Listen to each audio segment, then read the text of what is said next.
Our next guest here, what a resume. Speaker, writer, digital influencer, and author of a new children's book. It's called If Dominican Were a Color. Celebrates the joy of being Dominican and the intersection of Hispanic and Black culture. So let's welcome Sili Recio. There she is. Hello. Thank you so much for being here. Something you talked about as a kid, that people would look at you and it annoyed you when they say, "What are you?"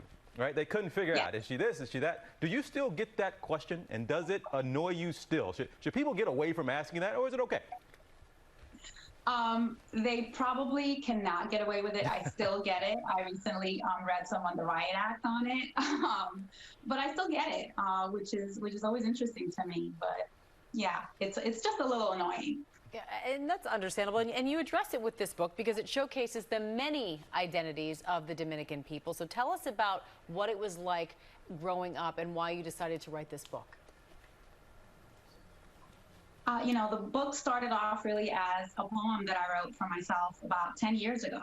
And it wasn't until a couple of years back when I was speaking with the book publisher, with Denise Milner, and she said, "This is a children's book," you know? And so I went back in and adjusted some things to really talk about and address, you know, all the colors in the diaspora and all the different shapes and forms that diasporans come in.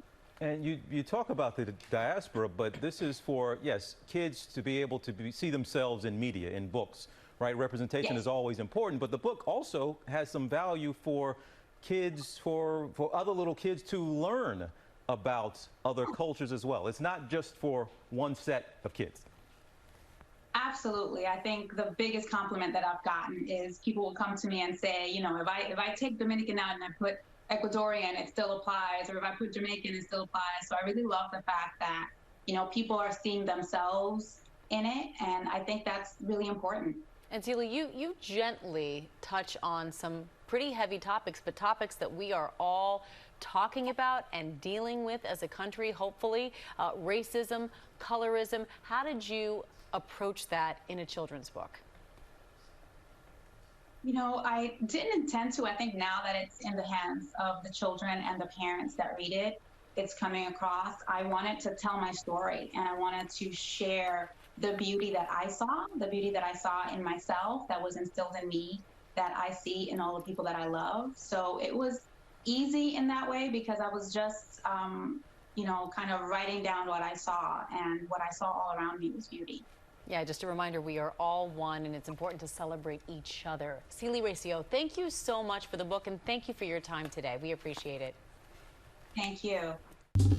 Well, hey there, GMA fans. Robin Roberts here. Thanks for checking out our YouTube channel. Lots of great stuff here. So go on, click the subscribe button right over here to get more of awesome videos and content from GMA every day, anytime. We thank you for watching, and we'll see you in the morning on GMA.